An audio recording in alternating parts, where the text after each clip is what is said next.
Hello everyone, तो कैसे हैं आप लोग। I hope everybody is doing very well at there comfort zone. तो आज हम इतनी अच्छी सी बात से स्टार्ट करते हैं। एक बहुत ही कॉमन सा वर्ड जिसको हम डे टू डे लाइफ में यूज़ करते हैं, ना सिर्फ स्टूडेंट यूज़ करता है, एक प्रोफेशनल और एक हाउसवाइफ या फिर बच्चे अपनी जॉब में या फिर कहीं भी डे टू डे कॉन्वर्सेशन में, चाहे फॉर्मल हो, चाहे कैजुअल हो, चाहे सेमी फॉर्मल हो, सारी जगह पर ये वर्ड का बहुत ही फ्रीक्वेंटली यूज़ किया जाता है। तो word of the day is may and might. अब ये कौन सा मे है? जनवरी, फरवरी, मार्च, अप्रैल एंड मई। ये वो वाला मे नहीं है, ये मे MAY वाला है जिसको कंसिडर किया जाता है। मे और माइट, अब मे और माइट में क्या रिलेशन है वो तो मैं बताऊंगी, बट यहाँ पर हम मे को कंसिडर कर रहे हैं as a modal. Modal verbs की कैटेगरी में एक वर्ड आता है मे और इसका पास्ट होता है माइट। तो ये क्या होता है? आप लोग भी यूज करते हैं बहुत ही फ्रीक्वेंटली, बट क्या आपको इसके सारे यूजेस पता है कि किस किस सेंस में, किस किस टाइम में ये यूज किया जाता है और क्या मीनिंग कन्वे करता है? एक छोटा सा एग्जांपल देख के मैं बताती हूँ जो हम सबको बहुत अच्छे से समझ में आता है। कल बारिश हो सकती है। और अगर आपने मेरी पुरानी वीडियो देखी होगी कैन वाली, जिसमें मैंने यही बताया था कि किसी चीज़ के होने की संभावना हम कैन से बताते हैं। मैं ये भी बोल सकती हूँ इट कैन रेन टुमारो, और मैं ये भी बोल सकती हूँ it may rain tomorrow, it might rain tomorrow, मैं ये भी बोल सकती हूँ। अब इन तीनों में से डिसाइड करना which is correct which is incorrect, ये थोड़ा सा ट्रिकी हो जाता है, बिकॉज तीनों अपनी अपनी जगह पर बिल्कुल सही हैं। बट हम ज़्यादातर कैन का यूज़ नहीं करेंगे और यहाँ पर मे का यूज़ करेंगे। क्यों? मे ये वर्ड यूज़ होता है किसी चीज़ की प्रोबेबिलिटी बताने के लिए। कोई अनफोर्सीन कंडीशन होती है, कोई अनएक्सपेक्टेड चीज़ के होने का अगर हमें बताना है तो वहाँ पर हम मे वर्ड का यूज़ करेंगे रादर देन कैन। और कैन का यूज़ होता है जहाँ पे जस्टिफाइड होता है, जहाँ पे प्रोवन चीज़ें होती हैं। फॉर एग्जाम्पल, अगर मुझे यही एग्जाम्पल यूज़ करना है जो मैंने अभी अभी आपको समझाया था, इट कैन रेन टुमारो, तो हम कब बोलेंगे? जब हमें लगेगा सारी संभावना है बारिश होने की, लाइक मॉर्निंग से it's thundering, it's lightning and there are dark clouds. अब ऐसा लग रहा है बारिश होगी ही होगी, तो जहाँ पे फॉर श्योर प्रूवन जस्टिफाइड चीज़ें रहती हैं वहाँ पर मैं बोलूँगी इट कैन रेन। और अगर मुझे बोलना है लाइक सिंपल, अभी विंटर्स चल रहे हैं लेकिन अभी ऐसा वेदर का फोरकास्ट हुआ है that it may rain tomorrow, तो ये जो मे है ये स्केप्टिकल है, ये डाउटफुल है, बिकॉज ये जस्टिफाइड नहीं है। तो हो सकता है, there is just a probability. मैंने पॉसिबिलिटी नहीं बोला, बिकॉज पॉसिबिलिटी को हम ऐसा समझें which is a result of the defined actions और द सीरीज ऑफ एक्शन की वजह से जब हमें कुछ समझ में आता है तो हम कैन बोलते हैं। जब जहाँ पर जस्टिफाइड नहीं होता, हम सिर्फ एक जस्ट अ स्पेक्यूलेशन कि हो सकता है कल ऐसा हो और हो सकता है ऐसा ना भी हो, तो उस सेंस में हम क्या यूज करेंगे? कैन की जगह पर मे यूज करेंगे। तो पॉसिबिलिटी के लिए कैन और प्रोबेबिलिटी के लिए मे। अब पॉसिबिलिटी और प्रोबेबिलिटी को फिर से समझ लेते हैं एक बार अच्छे से कि क्या होता है। तो पॉसिबिलिटी जहाँ पे चीज़ों के होने की संभावना 60% से ज़्यादा होती है, मतलब 50 से ज़्यादा होती है, और प्रोबेबिलिटी में जहाँ पे 50-50% डाइसी रहता, हो भी सकता है नहीं भी हो सकता, तो प्रोबेबिलिटी। और बिकॉज प्रोबेबिलिटी क्यों बोला? बिकॉज होने के चांसेस भी उतने ही है, ना होने के चांसेस भी उतने ही है, तो मैंने मे यूज़ करा। लेकिन जहाँ पर होने के चांसेस ज़्यादा, 51 से ज़्यादा जितना भी % हो होने का, तो वहाँ पर हम कैन यूज करेंगे। तो दिस इज ऑल अबाउट, जो मैंने एक थोड़ी सी पिक्चर क्लियर करी है कैन और मे के बारे में। तो आज जो हमारा ये जो वीडियो है it is just on the modal verb may, जिसको पास्ट में माइट की सेंस में यूज किया जाता है और किस किस सेंस में यूज किया जाता है। आपने कोट सुना माइट इज राइट, तो इसका मतलब क्या होता है? जिसकी लाठी उसी की भैंस। Yes, might is right use करिए, इसको बहुत मजा आएगा, बहुत अच्छा इंप्रेशन बनेगा आपका सबके ऊपर। Fine, so let's immediately discuss with the word may. Model verb में ये कहाँ कहाँ पे यूज किया जाता है और किस किस सेंस में ये यूज किया जाता है। So here we go with the beginning of the may verb. So to ask for permission in a formal way, तो सबसे पहले जैसा हमने बोला अभी अभी कि मे का यूज कहाँ किया जाता है? परमिशन लेने के लिए। Can I come in? No no no no, you are able to come यार, आपकी क्षमता है, आप एबिलिटी है आप में कि आप अंदर आ सकते हो। बट अगर मुझे परमिशन लेनी है फॉर्मल वे में, तो may is the most appropriate word for seeking permission, for giving permission और टेकिंग और receiving permission. For example, may I come in ma'am, क्या मैं अंदर आ सकती हूँ अगर आप मुझे परमिट करें तो। इसमें मैं तो एबल हूँ, एबिलिटी तो पता नहीं चल रही, बिकॉज आई एम एबल, तो मैं एबिलिटी नहीं, मैं अपनी एबिलिटी पे क्वेश्चन नहीं कर रही कि क्या मैं एबल हूँ अंदर आने के नहीं। सामने वाला कैसे बताएगा कि आप एबल हो कि हाँ आपके दोनों पैर प्रॉपर्ली वर्क करें, so you are able to come in, but you may not come in. ऐसा भी बोला जा सकता है, you are able of coming in, you can come in. आपने पूछा अगर कैन आई कम इन, तो इसका मैं रिप्लाई करूँ तो बताए कितना इंटरेस्टिंग करूंगी। Sorry, you can come in but you may not. आप अंदर आ तो सकते हो, आपको अंदर, आपकी अंदर आने की क्षमता है, बट मैं परमिट नहीं करूंगी, तो दैट इज मैं, यू मे नॉट। तो ये एग्जैक्टली जो परमिशन हम बहुत ही फॉर्मल सेंस में, चाहे आप स्कूल में हैं, कॉलेज में हैं, या आप जॉब कर रहे हैं, कहीं पर भी सबसे formal, the most formal word for seeking permissions and giving permissions also, that is may. So to ask for permission in a more formal way, most formal way in fact, तो हम क्या यूज करेंगे, word may का use करेंगे। May I borrow the car tomorrow? May we come a bit later? May I borrow the car tomorrow? क्या मैं कल आपकी कार बोरो कर सकता हूँ? May we come a bit later? क्या हम थोड़ा सा लेट आ सकते हैं? अगर आप परमिट करो तो ऐसा होगा, परमिट नहीं करोगे तो एक्शन नहीं होगा। तो कितना पोलाइट और कितना फॉर्मल है ये मे वर्ड, सबसे पहला और वेरी कॉमन है। आप भी डे टू डे लाइफ में इसको यूज करिए, आप अपने बच्चों से ऐसी बात मे वर्ड का यूज करिए, आप अपने बाकी के फैमिली मेंबर्स के साथ मे वर्ड का यूज करिए, अपनी जॉब पर हैं तो अपने सीनियर से मे वर्ड का यूज करिए, और अगर आप किसी शॉपिंग मॉल में तो भी आप मे वर्ड का यूज कर सकते हो।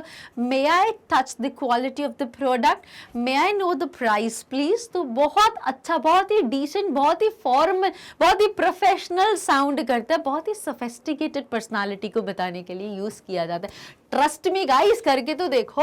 सो here we come next, to give permission in a formal way. अभी हमने क्या बोला, to ask for permission, to seek permission and to give permission. Seek कर परमिशन लेने के लिए और परमिट करने के लिए, परमिशन देने के लिए, दोनों के लिए हम क्या यूज करते हैं, may in a most formal form. So to give permission in a formal way, you may go now. अब आप जा सकते हैं, बहुत ही ऐसे नेगेटिव सेंस में नहीं बोला, रूड वे में अब आप यहाँ से चले जाइए, यहाँ से दफा हो जाइए, नहीं नहीं, ऐसा मैं बिल्कुल नहीं बोलूंगी। Stay connected with me, stay tune please. So मैं क्या बोल रही हूँ, to give permission in a very formal way. जब हमें किसी को परमिशन देनी होती है बहुत ही फॉर्मल वे में, तो हम क्या यूज करेंगे, मे वर्ड का। For example, you may go now, the meeting is done, you may go now, let's call it a day. इसका मतलब क्या होता है, किसी को पता है क्या? अगर पता है तो प्लीज मुझे कमेंट सेक्शन में कमेंट करके जरूर बताइए, मैं आपका, मुझे पता चलेगा कि आपको क्या पता है इसके बारे में। Let's call it a day, और अपने नाम जरूर लिखिए, so that I can take your names in the next video and I can give you universal appreciation. So you may go now, अब आप जा सकते हैं, सभा बर्खास्त हो गई है, सब like meeting is over. You may come at 11 if you wish, अगर आप चाहो तो कल आप 11 बजे आ सकते हो, वी हैव नो प्रॉब्लम। बहुत ही फॉर्मल सेंस में परमिशन लेने के लिए, परमिशन देने के लिए हम क्या यूज करते हैं, मे का यूज करते हैं। और स्ट्रक्चर क्या रहता है यहाँ पर इसका, अगर हम परमिशन दे रहे हैं, हम परमिशन किसी को दे रहे हैं, तो किसको दे रहे हैं, सब्जेक्ट पहले आ जाएगा और फिर मे वर्ड आएगा। लेकिन अगर हम परमिशन ले रहे हैं तो पहले मे आ जाएगा और फिर सब्जेक्ट आएगा, मे आएगा फिर सब्जेक्ट आएगा। ध्यान रखना, परमिशन ले रहे हैं तो क्या ले रहे हैं, परमिशन में पहले फिर सब्जेक्ट। दे रहे हैं, किसको दे रहे हैं, सब्जेक्ट को, तो सब्जेक्ट पहले फिर मे वर्ड आएगा। वेरी इंपॉर्टेंट, इंटरचेंजिंग है, याद रखना। Fine, next to say that someone has permission in a formal way। अब कोई इंसान ऑलरेडी किसी चीज की परमिशन लेके बैठा हुआ है या उसको ऑलरेडी किसी चीज का परमिट मिल चुका है, कोई चीज की परमिशन ग्रांटेड है उसको, तो वहां पर किस सेंस में यूज करते हैं? वहां पे मे पहले आएगा, मे बाद में आएगा। जल्दी से चेक करते हैं with example. Students may travel for free. तो एक स्टूडेंट बच्चे जो हैं वो परमिशन ले चुके हैं कि अगर अब उनको ट्रेवल करना है, if they want to commute from one place to another, so they have taken the permission and that is free। उनको परमिशन जो थी उनकी अप्रूव हो गई है, फ्री, उनका कोई चार्ज अब नहीं लगेगा। तो क्या है, उन्होंने किसी XYZ पर्सन ने परमिशन, उनको परमिशन मिल चुकी है, वो परमिशन ले चुके हैं, वो मुझे बताना है किसी को। तो वहां पर कौन ले चुके हैं? तो सबसे पहले सब्जेक्ट आएगा, फिर परमिशन वर्ड दैट इज मे, और फिर बाकी का हम सेंटेंस फ्रेम करेंगे। तो students may travel for free. अब इसका मतलब ये नहीं कि बच्चे चाहें तो कर सकते हैं, बट उनको परमिशन मिल चुकी है and they are free to move from one place to another. समझ में आया? प्लीज कंफ्यूज मत होना कि बच्चों की ट्रेवल करने की प्रोबेबिलिटी है, संभावना है, नहीं, बिल्कुल नहीं।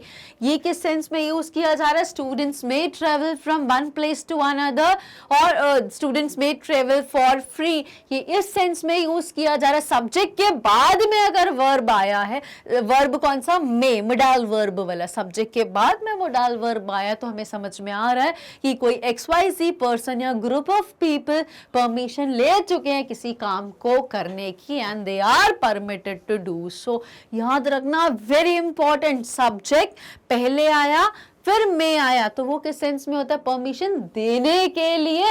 और अगर किसी को परमिशन ऑलरेडी मिल चुकी है, लेकिन अगर हम परमिशन ले रहे हैं, कोई परमिशन ले रहा है, सीकिंग द परमिशन, तो पहले क्या आएगा? मे आएगा और फिर सब्जेक्ट आएगा। Please do remember it, mark my words. और मैं तो आपको रिक्वेस्ट करूंगी कि मैं आपको 1 सेकेंड का टाइम देती हूँ, जल्दी से एक पेन कॉपी में इनको नोट कर लीजिए so that you keep them in mind very well.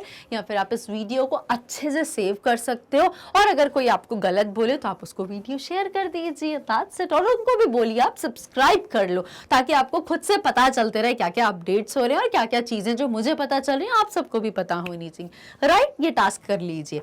Here we go with the next part। और अब हम मूव करते हैं नेक्स्ट स्लाइड में और समझते हैं मे के और क्या क्या यूजेस है और किस सेंस में इसको यूज किया जाता है। So next is we can use may. हम मे का यूज कर सकते हैं कहां पर? Not to refuse permission. Permission को अगर हमें रिफ्यूज नहीं करना, कि कोई परमिशन है हम उसके लिए रिफ्यूज नहीं करें, तो हम वहां पर मे का यूज करते हैं। कैसे? और अच्छे से समझते हैं। और to say that someone doesn't have permission, किसी के पास पर्टिकुलरली कोई परमिशन नहीं है, बट ये फॉर्मल है, ये अंडरस्टूड है, ये एम्फैटिक है, इन सेंस में भी हम मे का यूज करते हैं। तो एग्जाम्पल से जस्टिफाई करते हैं। कैसे? Students may not wear jeans, students may not wear jeans, students jeans नहीं पहन सकते। अब अगर मैं छोटा सा एग्जाम्पल फिर से फ्लैशबैक में जाऊं और मैं इसको कंपेयर करूं, अब आप लोग सोच रहे होंगे मैम हम मे की जगह हम यहाँ पे कैन भी तो बोल सकते हैं, students can not wear jeans. अब भाई हम क्यों बोले can? They are able to wear jeans, उनकी क्षमता है ना, वो जीन्स को पहन सकते हैं, बट परमिशन नहीं है किसी काम को करने की, और उन्होंने कहीं से ली नहीं है, बट वो फॉर्मल है यार। अगर आप स्कूल, कॉलेज, यूनिवर्सिटी या अपनी जॉब पे जा रहे हो तो जीन्स पहन के कौन जाता है? फॉर्मल ना, एम्फैटिक है, ये तो एम्फसाइज कर रहा है, बहुत ही क्लियरली अंडरस्टूड, ऑब्वियस जिसे हम बोलते हैं, जिसको हम फॉर्मल रूल के अंडर समझते हैं। दैट इज हमें ट्राउजर्स या पैंट्स पहननी चाहिए जो फॉर्मल टच देती हैं। सो स्टूडेंट्स कैन का यूज नहीं आएगा, ये बहुत अच्छे से जस्टिफाई हो गया। एग्जाम्पल को फिर से पढ़ते हैं। कहां पे? We can use may. May का थर्ड यूज हम कहां पर करते हैं? Not to refuse permission, permission को रिफ्यूज नहीं करने के लिए, या फिर ऐसा समझ सकते हो that someone doesn't have permission, किसी के पास कोई परमिशन नहीं है बट ये बाय डिफॉल्ट अंडरस्टूड है। उन केसेस में भी हम किसका यूज करते हैं? मे का। For example students may not wear jeans, students jeans नहीं पहन सकते हैं, नो दे मे नॉट, कोई परमिशन को हम निगेट कर रहे हैं, रिफ्यूज कर रहे हैं, जो कि बाय डिफॉल्ट अंडरस्टूड है। Here we go with the next part. We can use might. अब might is right. अब might क्या है? तो may के जैसे might यूज होता है. might किस सेंस में यूज किया जाता है? past of may. I may do this. I may, he might, she might, I might. तो might कहाँ past में, अगर हम may को past में बताएंगे तो might हो जाता, और कुछ भी चेंज नहीं है. और देखते हैं कहाँ पे यूज किया गया. We use might when we aren't sure about something in the present or future. अब कोई चीज में जो probability है present या future की, वहां पर तो हम may यूज करते हैं. और वहीं पर जब कोई चीज uncertain होती है, unclear होती है, जहाँ पे कुछ डाउट रहता है, डाउटफुल सिचुएशन, वहां पर हम माइट का यूज करते हैं. For example, I might see you tomorrow. अब आप लोग सोचें क्या हम यहाँ पर मे यूज नहीं कर सकते? अगर मैं यहाँ पर लिख दूं आई मे सी यू टुमारो, तो इसका मतलब क्या होता है? हो सकता है मैं आपसे कल मिलूंगी, बट इसमें होने की जो प्रोबेबिलिटी है वो डाइसी है. और यहाँ पे आई माइट अगर मैंने बोल दिया तो ये कहाँ में यूज कर रहा है? जहाँ पे प्रेजेंट या फ्यूचर जो में जाता है उसी सेंस में प्रेजेंट या फ्यूचर, बट वहाँ पे चीजें अगर क्लियर नहीं होती, निगेट सेंस में जाती हैं, तो सेंस हमें समझ में आना चाहिए. अगर उस सेंस में जा रही है तो मे की जगह माइट यूज करेंगे. जल्दी से फिर से पढ़ते हैं और जस्टिफाई करते हैं with example. So we use might when we aren't sure about something. याद रखना, अगर किसी चीज के लिए हम श्योर नहीं हैं तो हम वहां पर may का यूज नहीं करेंगे. जैसे कि आपको बोलना है बारिश हो सकती है but I am not sure की होगी, मेरे को नहीं लगता है होगी, I am not sure for this, तो आप क्या बोलोगे?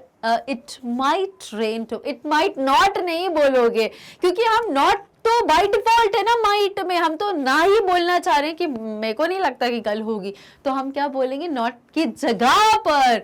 मतलब ऐसा बोल सकते कि मे नॉट की जगह पर हम माइट यूज करें. यस, तो ऐसी ही कुछ सेंस अगर आपको समझ में आ रही है तो विच इज करेक्ट कि जब हमें मे नॉट वाली सेंस बोलनी होगी प्रेजेंट या फ्यूचर के लिए. अब माइट मैंने अभी बोला कि पास्ट में यूज होता है. Yes, I stand corrected with my words. Like मैं बिल्कुल सही बोल रही हूँ, there is no wrong in that कि हम वही समझ रहे हैं कि माइट को पास्ट में यूज करते हैं, बट यहाँ पर माइट प्रेजेंट या फ्यूचर में ही यूज हुआ है. क्या बताने के लिए? जब मे नॉट वाली सिचुएशन होती है तो हम वहां पर माइट यूज कर रहे हैं. जो यहाँ से हमें बहुत अच्छे से समझ में आ रहा है. We use might when we aren't sure about something in the present और future. So I might see you tomorrow. मुझे नहीं लगता कि मैं आपसे कल मिलूंगी, तो पता नहीं 1% चांस से मिल जाऊं. So I might see you tomorrow. I hope this is quite clear to you. अब हम जल्दी से कुछ और यूजेस देखते हैं मे के.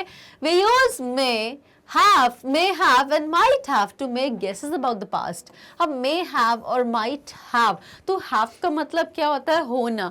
कोई चीज का possession होना, कोई चीज हमारे पास होना जिसके पास हमारे ownership होती है. I have a pen. I may have a pen. हो सकता है मेरे पास पेन हो. I might have a pen. तो may have, might have किस सेंस में क्या समझते हैं? We use may have and might have to make guesses about the past. अब यहाँ पर हम पढ़ रहे हैं कि may have पे past में है, तो जल्दी समझते हैं किस सेंस में. I haven't received your letter. मुझे आपका लेटर नहीं रिसीव हुआ, मेरे पास कोई लेटर की ओनरशिप नहीं. I haven't received your letter. It may have got lost in the post. हो सकता है वो पोस्ट ऑफिस में ही गुम गया होगा. कोई चीज बीते हुए समय में हो गई होगी, हो सकता है हो गई होगी. प्रोबेबिलिटी बताने के लिए पास्ट की हैव वर्ड के साथ में हैव का यूज हुआ. Next example, it's 10 o'clock. 10 बज चुके हैं. They might have arrived by now. हो सकता है वो अब तक तो आ चुके होंगे. हो सकता है they might have. They may have arrived by now बिल्कुल बोल सकते हो. They might have arrived by now ये भी बोला जा सकता है. तो दोनों हमें यहाँ पे क्या समझ में आया? हमने देखा मे हैव और माइट हैव, ये दोनों कहाँ पर यूज करें? हमने पास्ट सेंस में कोई चीज हो चुकी होगी ऐसा कुछ बताने के लिए हमने मे हैव या माइट हैव का यूज करा। तो may have and might have to make guesses about the past, की हो सकता है। बिकॉज गेस क्यों वर्ड बोला? बिकॉज मे का तो काम ही है प्रोबेबिलिटी बताना, संभावना बताना, जो कि लाइकली नॉट की सेंस में रहती है। तो जब हमें प्रोबेबिलिटी बतानी है पास्ट के बारे में कि हो सकता है शायद वो चीज आ गई होगी, वो चीज हो गई होगी, तो वहां पर हम क्या यूज करेंगे? या तो मे हैव का यूज करेंगे या तो might have. Both are absolutely, जो आपको ज्यादा फ्लो में अच्छा लगे, you are right to use that. Now next is as the past tense of request with may, as the past tense of request with may। तो past tense क्या होता है? past में अगर मुझे may यूज करना है तो क्या बताया था प्यारे प्यारे लोगों? मैंने may की जगह क्या बोला था? might का यूज might होता है, past में may होता है, present और future बताने के लिए yes। लेकिन मैंने ये भी अभी बताया था कि हम may को भी past में यूज करते हैं, may have अभी बताया प्रीवियस स्लाइड में। यस, मे हैव को भी हम पास्ट में यूज कर लेते हैं जब हम ये एक्सपेक्ट करते हैं, गेस करते हैं, तुक्का मारते हैं, ऐसा एज्यूम करते हैं कि हो सकता है वो चीज हो चुकी होगी पास्ट में। तो मे हैव या might have, both are clearly right. Now next देखते हैं जल्दी से, as the past tense of request with may. जब हमें पास्ट टाइम में रिक्वेस्ट करनी होगी मे वर्ड के साथ, तो मे की जगह माइट आ जाएगा, as simple as ABC। So he asked if he might borrow the car, he asked if he might borrow the car। उसने मुझसे पूछा कि क्या वो कार क्या वो मेरी कार, या किसी की पर्सन मेंशन नहीं है, मैं मेंशन कर देती हूँ, क्लियर अंडरस्टैंडिंग होगी। he asked if he might borrow my car। तो अब आपको मीनिंग थोड़ा सा प्रैक्टिकली समझ में आएगा। ही को भी मैं नेम कर देती हूँ, मैं यहाँ पे लिख देती हूँ राज। किसी का नाम है क्या राज? मुझे बता देना जरूर। सो राज asked if he might borrow my car। राज ने मुझसे पूछा कि क्या वो मेरी कार ले सकता है, बोरो कर सकता है कुछ समय के लिए, और फिर वो मुझे रिटर्न कर देगा। तो हमने क्या देखा? As the past tense of request with may. अगर मुझे मुझे अगर रिक्वेस्ट करनी है और वो मैं पास्ट टाइम की कोई रिक्वेस्ट बता रही हूँ, किसी ने कुछ कहा, किसी ने कुछ मुझसे कहा नहीं, सॉरी, किसी ने मुझसे कुछ पूछा था या किसी से पूछा था, परमिशन ली थी, बट बीते हुए समय में परमिशन थी, तो वो मे की जगह माइट होगा। That's it. So he asked if he might borrow the car, they wanted to know if they might come later. वो ये जानना चाहते थे कि क्या वो लेट आ सकते थे। वो ऐसा पास्ट में कहां से ट्रिगर हुआ? Wanted, asked. तो ये जो वर्ड्स हैं हमें पास्ट टेंस के बारे में बता रहे हैं, और जब ऐसा कोई पास्ट टेंस का वर्ड आ जाएगा तो मे की जगह माइट हो जाएगा। Blindly you can use it. Why? Because may का जो पास्ट होता है वो माइट होता है। Moving with the next and last one, as a very polite way of asking for permission. एक बहुत ही पोलाइट वे हमने देखा था प्रीवियस वीडियो में, जहां पे आपने कैन और कुड देखा था। कैन और कुड, और सिमिलरली मे और माइट का भी यही रूल है कुछ। might as a very may or might as a very polite way of asking for permission। might we ask you a question, may we ask you a question। इनकी जगह हम may भी कर सकते हैं, which is absolutely right। may और यहाँ पर भी हम may कर सकते हैं, बिल्कुल करेक्ट है। बट वही वाली बात होगी, नम्र निवेदन या विनम्र, whatever we say, like बहुत ज्यादा, और you know we are like नतमस्तक वाला scene. so may we ask you a question, may we ask you a question, क्या हम आपसे क्वेश्चन पूछ सकते हैं? might we, और पोलाइटली बहुत ही ज्यादा हम्बल बताने के लिए, बहुत ही अच्छा इंप्रेशन बताने के लिए, बहुत ही डाउन टू अर्थ अप्रोच बताने के लिए मे यूज मत करिए और माइट का यूज करिए। This is very important, very practical part of may and might. Might we ask you a question, might I just interrupt for a moment. क्या बस एक मिनट के लिए इंटरप्ट, मीटिंग चल रही है और मुझे बहुत अच्छा इंप्रेशन बनाना है, बट मुझे बीच में कुछ पूछना है, तो हम बोलते हैं ना sorry to disturb you, like excuse me. तो यार ये सब अच्छा नहीं लगता। अब क्या यूज करना? Might I just interrupt for a moment? Might I just interrupt for a moment? आप मे भी बोल सकते थे, may I just interrupt, अच्छा लगेगा, बट और ज़्यादा सारे डिग्नेटरीज बैठे और अच्छी सी इमेज बनानी है और बताना है कि आपकी कितनी पोलाइट नेचर है, humble nature, down to earth, sophisticated, decent personality, तो मे की जगह क्या यूज़ करिए, माइट का यूज़ करिए, which is absolutely right and 100% आपका इंप्रेशन बनने ही वाला है. So this is all about may and might. I hope the video was quite informative and very practical in understanding. So thank you very much for watching. But before you leave the video, please do like, share and subscribe the channel.